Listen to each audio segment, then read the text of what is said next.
Second Chancers. As always, it is my pleasure that you've joined me for today's podcast of Second Chance Coaching. My name is Dr. Richard Lewis. If you'd be so kind as to leave me a rating and your feedback, I would very much appreciate it, as it will help others like you to optimally discover this podcast and add it to your library of favorite podcasts. As you know, at Second Chance Coaching, we focus on seeing everyday life through the eyes of the returning citizen and highlighting the resiliency of the human spirit. I'd love to work with you one-on-one, whether you're a returning citizen or coaching client seeking your second chance, or you're a representative of a business, college, or university seeking to integrate, support your returning citizens in your organizational and learning environments. Feel free to contact me via email at richard@secondchancecoaching.com or on Instagram at @DrRichardLewis.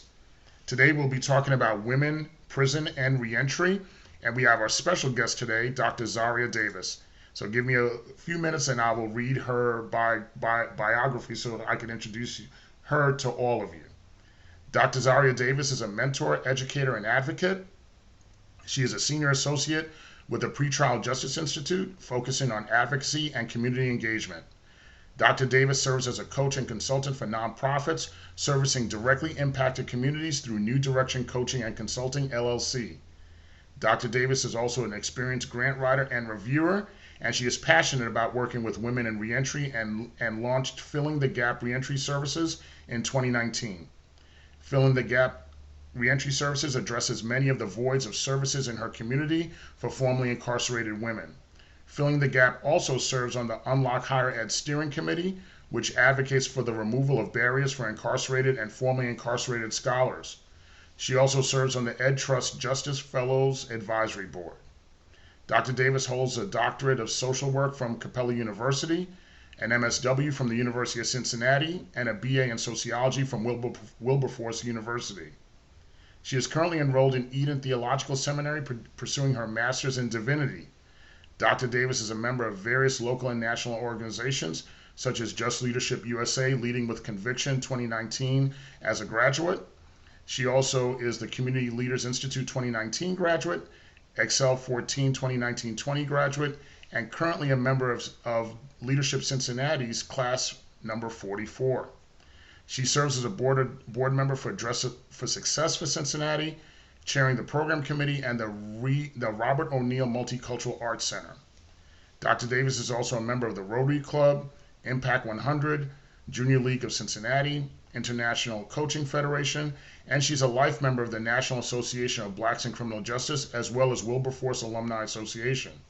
She is also a member of the National Association of Social Workers. Dr. Davis is the recipient of the Restored Citizen Award in 2019 and the Mary Evers Success Award in 2020. She is actively engaged in her local community in developing and training new advocates, especially those impacted by the criminal legal system. Dr. Davis also has a wide range of experiences, which reflects her advocacy, training, and consulting. She's a subject matter expert with Jami Sisterhood. She's also served on panels as both a participant and moderator, and is passionate about reducing the prison population, fully restoring directly impacted people's citizenship and access to higher education during and after incarceration. Dr. Davis provides individual and organizational coaching and consulting through conducting workshops, presentations, facilitation, as well as a public and keynote speaking engagements throughout the country. She is the proud mother of a freshman college student and 2 bonus children. Before we turn it over to Dr. Davis, I have to say I absolutely love the term bonus children. After my divorce, my children had the lovely advantage of having the love of their stepfather, and I'm always appreciative of his role in their lives. And the term is just such a lovely manifestation of love between parents and children. With all that said, it is my absolute pleasure to welcome to Second Chance Coaching, Dr. Zaria Davis. Dr. Davis, how are you today? I'm doing well. Thank you for having me. Dr. Davis, we gave you an extensive welcome and an extensive biographical introduction. Is there anything else about you that you want to share with us that we may not have covered in your biographical introduction? Yes, thank you again for just having the opportunity to speak with you today. So prior to all of the things that you heard in my bio, I actually served as a social worker for 20 years. I worked as a clinical social worker in a variety of different settings and worked with adolescents and adults primarily in residential outpatient, as well as doing couples therapy and employment assistance work. And in 2013, I decided to open my own private practice, and as a result, was the subject of a federal investigation. I actually served time in the federal prison system from 2016 to 2017. I was initially sentenced to 24 months in prison, and thankfully had a reduction in my sentence and was able to come home after a year. But from that experience, the things that you've just read off as it relates to my current work is what really drove me to get into this space, as far as advocacy and just speaking for the women who are still behind those walls and don't always have a voice in these spaces. So I'm really glad to be here today and just have the opportunity to speak with you all about this issue. Oh, that's great. That's great. Your work appears to concentrate about women and reentry. Before we get to reentry, can you share with the audience some of the specific issues that women face in their journey through the criminal justice system? I absolutely can. So, when you think about people going to prison, oftentimes you don't think about women. I literally heard during my journey in the prison system that women should not be in prison, and as a result, oftentimes there aren't resources and programs that are available for women because, according to people, prisons were not made for women. So we had a variety of different barriers just in the experience that I had. Things such as, and you hear about things like this, such as access to sanitary products or issues around health care. I have some people that I currently work with who are doing work around pregnancy and access to services while pregnant and incarcerated. But the other things that a lot of times people don't think about is just programmatic opportunities. So oftentimes there aren't the same programs that are provided in the women's prisons that exist in the men's prisons. There may not be things like weights, and I know there aren't free weights in any of them at this point, but even when it came to like exercise equipment and things like that, we had challenges with being able to get access to those things. So what I realized in my journey of having to wear men's clothing, men's boots, and pretty much a lot of the things that were even on our commissary were ordered based off of what was being ordered at the men's facilities. So we actually had deodorant and other items that were not specific to women. Fortunately, we were able to get undergarments that were for women, but when we talk about like these barriers, I mean, we're talking about some of the basic essential things. We're not even talking about high level things. And I know there's been a lot of advocacy work around dignity for women and just being able to provide some of those supports and resources, but there's still a need to address this particular issue, and there's a need to really program and develop prisons that are, if we're going to have them, because I honestly would like to just see them all gone, but if we're going to have facilities for people, then we need to actually look at who we're serving and what type of resources and supports we're pouring in. And right now, I think there's a lot of resources that are lacking when it comes to women who are currently incarcerated. Okay, thank you for that. Wow, that's a lot. I know that when we have spoken, there were a lot of issues regarding women and the criminal justice system that I was certainly not aware of. So I thank you for sharing that with us. In building on that previous question, can you explain, since you said there's differences in which women travel through the criminal justice system as compared to men, could you explain and share with us the path of reentry and for women specifically that women face in their path to reentry, and how does that, and also give us an opportunity to share some of the projects that you're working on in regards to women and reentry. So I'll just start with the organization that I started, Filling the Gap, is a direct result of there being a lack of resources and supports for women that are currently in the system and coming home. So when I returned home in 2017, I was fortunate to have some supports and resources in place. Even with that in place, I still faced a lot of challenges. And I always tell people, for someone like me to be able to come home and have those supports, I can't imagine what life is like for people who don't have those supports. So the things that I experienced coming into a halfway house, when we initially get there, oftentimes there aren't the same actual programs and resources being held for the women that the men are experiencing. So we aren't in the same, in my area, we aren't in the same location. The men and women aren't together. So the men are having access to certain things, even as little things such as like a cell phone. So the place that I was at, only people who had state crimes could have a certain type of phone. People who have federal crimes could have a certain type of phone. But yet at the men's facility, they could all have smartphones. So, it was just sometimes little things like that. But it was also like the programmatic issues. We didn't have a lot of programming going on there. When I actually sought out to get assistance and help, oftentimes at reentry events in my city, I was the only woman in the facility full of men. And it was just a challenge because a lot of women didn't feel comfortable, especially women who had been dealing with trauma, had other issues, going into the system, which a lot of women go into the criminal legal system with issues already that they're dealing with. Oftentimes they're already victimized. So to then be victimized and to be to experience trauma while you're incarcerated, because we all face some type of trauma when we're incarcerated, and then to come home and then the same opportunities that you would like to have to be able to re-enter and have resources and supports, and you go to these events and there's a room full of men and no women. So I mean, there's so many things that I can think of as far as like healthcare, being able to access certain healthcare needs that you have specifically as a woman versus men. They're going to be health differences. Women have cycles, men do not. Women come into these facilities pregnant, and they oftentimes leave after giving birth to a child, and they don't always have those supports that they need. A lot of times our women are coming home and they have their children that are involved with social services.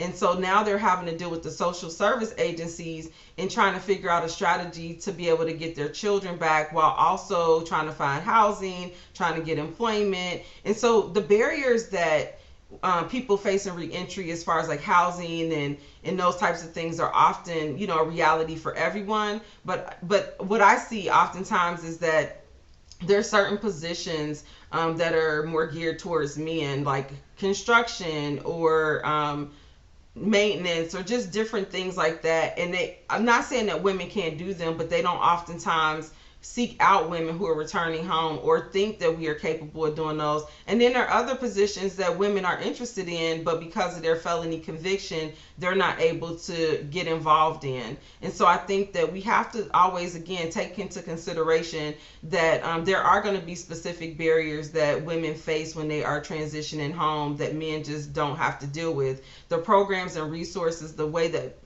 programs are funded, they're just heavily funded because there's so many men incarcerated that are coming home. However, the number of women that have been incarcerated lately is going up. And so with that uptick of people being incarcerated, we have to start really thinking about what are effective programming as we're welcoming women home as well. These women are coming home, they have children, they have families. Oftentimes they've been like the primary caregiver, not just for a child, but also for a parent. And so when they're coming home, there's already a lot of pressure on them to come back, bounce back, and start doing whatever they were doing prior to leaving to support the family. And so we have to figure out some ways to address the trauma, address the mental health, address these other, physical barriers that they're dealing with as well. And so as a result of those experiences that I went through and the women that I served time with, as well as the women who I met in my transition home, I decided to start an organization called Filling the Gap.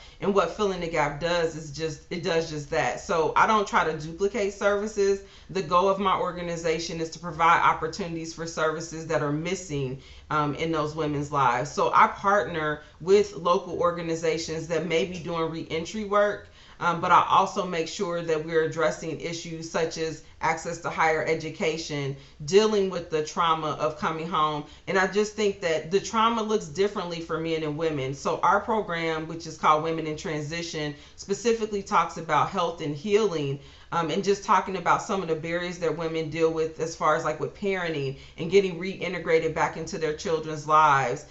Working with their family, because oftentimes the family members who are taking care of the children are really ready to send the kids back and to the parent. So how do we support the women in this journey? And that's a big part of what I do. I think that it's critical for the women to have the supports, So we provide mentoring for the women. So the mentors are actually formerly incarcerated women who've transitioned home successfully. And we say success, that's always measured by the individuals, not a tool that we use. But we want to make sure that the people who are serving as mentors are, they are in a stable place in their own lives, and that they are in a place where they are ready to give back to other individuals and to support them. So that is a big piece of the work that I do in the reentry space. I believe that you have to pour into other people, and it always comes back to you. So being able to support the women that I left behind, whether it be through letter writing, whether it be through connecting them to resources and services when they come home, supporting their family while they're away, all of those things are really important to what I do and the work that I do. Dr. Davis, you and I met through networking on Clubhouse. So Clubhouse is a new social media app for those of you who have an iPhone. It's in its beta stage, but I think that based on some of the interactions that we see on Clubhouse, it's probably well beyond the beta stage. And you mentioned a couple of things already. You talked about the distinct differences between men and women, and we really appreciate you bringing that forward to us. But you also mentioned a couple of things in what you said about federal and state carceral journeys. And I think that what we've seen, especially in the few weeks prior to the transition of presidential administrations, we saw a lot of differences between federal and state carceral journeys, especially as it pertains to pardons and civil rights restorations and different other issues pertaining to that. And we spoke about that in Clubhouse. A lot of us spoke about that in Clubhouse. Can you share with the audience some of the noteworthy differences as far as federal and state carceral journeys? So, as someone who has a federal case, I speak on this issue quite a bit, just from my own personal experience. And what a lot of people don't understand is that people automatically assume that if you have a felony conviction, that there is this opportunity for your rights to be restored. The reason why I advocate as hard as I do around people being fully restored is because within the federal system, our only avenue to be restored is a presidential pardon. And I don't know if people follow how many presidential pardons go out, but they're not that many. I will say I'm fortunate to actually have known a few people that have recently gotten pardons, which really did my heart well, because we just know how difficult that is. And right now, there is no type of clean slate on a federal level that exists. So there's no expungement opportunity. There's no sealing opportunity. None of those things exist on a federal level. If you go to the U.S. Pardons Office, you'll see, as I did, and actually I wrote to them and they sent me a packet and said the only way that your rights can be restored is through this pardon package, and it has to be approved, and the president will have to sign off. Whereas on a state level, there are a lot of, and of course this is going to vary from state to state, but there are a lot of opportunities for people to be able to seal their record or have their record expunged, or they can get a pardon from their governor. And also, some states have like certificates where people have their rights restored, and we don't have that opportunity. Ohio does have that, which is where I'm from, but not for people with federal charges, only for people who have state charges. So when we talk about holding positions and we talk about being able to access certain things, I know I was recently turned down. I had a credit card. It wasn't even turned down. I had a credit card, and I was recently told that my card was being closed because my reputation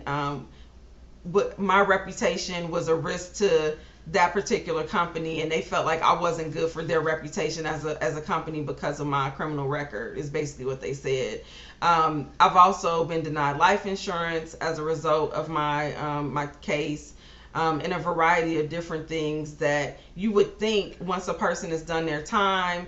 I got off of probation early, or a supervised release, is what it's called on a federal level, that we would be able to have some normancy in our lives. But if something was to happen to me right now, I wouldn't even be in a position for my daughter to be able to take care of me or to take care of a service if I was to pass. So there are a lot of things that are keeping people back from being fully restored as citizens, and there are collateral consequences in the thousands for both state and federal level crimes. However, with the federal system, the way it's set up is everything goes through the president's office. And so it just makes it even more challenging for the millions of people who have these federal records to be able to have any type of relief as it relates to their citizenship and their rights being restored.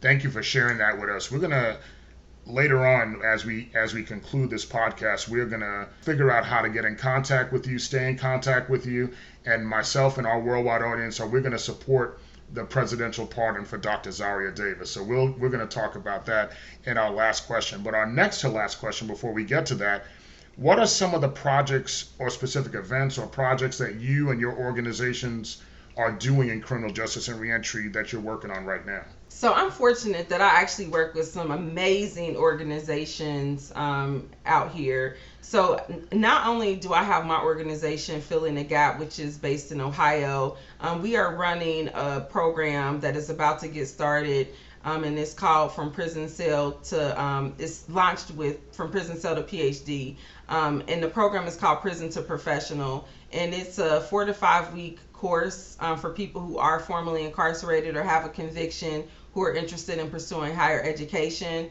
So we are just launching the first cohort in Ohio for that organization and that particular program. The national program from Prison Cell to PhD actually does host a cohort quarterly. We call it, we have an outside cohort, and then we also do work inside of the facilities. We are going to be hosting an event coming up, and it's going to be this Thursday at noon. And it is actually going to be on the topic of dignity for women. And there's a panel of women, some awesome women that are going to be a part of that, just talking about this particular issue. And so we welcome you to join us in that particular event. I also work with some other organizations that I always encourage people to check out, which is Just Leadership USA. They are working to develop even more leaders throughout the country on a regular basis. And their website is just jlusa.org. And there's just a host of organizations out there that are really doing some amazing things right now as it relates to policy work, especially around this education piece. The Unlock Higher Ed Coalition, our site is easy to find, which is unlockhighered.org. And we have some upcoming events that we'll be hosting. We host meetings every first Monday of the month, and those are usually at 12 noon. If that's something that people are interested in, they can feel free to go to the website and just log in to get information, and then updates will come as it relates to when our next meeting will be. And then again, we have this event that is coming up. It's under a specific forum called Centering Voices of Formerly and Currently Incarcerated Leaders in the Movement.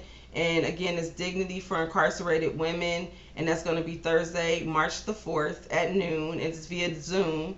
And if you follow me, you will find the advertisement for that specific event, as well as the link if you're interested in just supporting. And I just would say, any of the organizations, if you're following me, that you see and you are interested in getting connected with, please feel free to reach out to me and I will make that contact happen. Thank you. That is outstanding. Our last question for you, Dr. Davis, today is how can anyone in our worldwide audience follow you on social media, stay in contact with you, and get updates with you, because we're gonna support your presidential pardon for Dr. Zaria Davis. So we want to know, how can we stay in contact with you, how we will follow you on social media, how we could see the movement through your eyes and support your presidential pardon and all the projects you're doing. How could we stay in contact with you? The best way to stay in contact with me, I made it easy for everybody. So all of my social media platforms, Instagram, Twitter, Facebook, as well as Clubhouse, they're all Dr. Zaria, Zaria. So again, that's Dr. Zaria for all three of those sites. And I also am on LinkedIn, which you can just find me through my name, Dr. Zaria Davis. I would love the opportunity to connect with you and to support any work that's being done. Another thing that I didn't mention is actually tomorrow we will be hosting Day of Empathy, and that is going to be throughout every state in the United States. It's hosted by Dream Corps Justice, and I'm actually the coordinator for the state of Ohio. And that is going to be again on March the 2nd. And our event in Cincinnati, well, our event is going to be on Zoom, but it'll be from 11:30 to 1. But other states will be also hosting events throughout the day. And then the evening event will be the national event. So we want to also invite you to join us for Day of Empathy, which gives us an opportunity to really discuss the issues that are going on throughout the country and also the voices of the people who are directly impacted. So you will see me as a part of that as well. But again, I am Dr._Zaria on all social media platforms. And so I just look forward to hearing from you. Dr. Zaria Davis, this has been an outstanding time. We appreciate the time, the knowledge that you shared with us, the just things that I certainly didn't know, and I know that our worldwide audience are now more educated on. Dr. Zaria Davis, we appreciate it and thank you for the time that you spent with us today. Thank you for having me.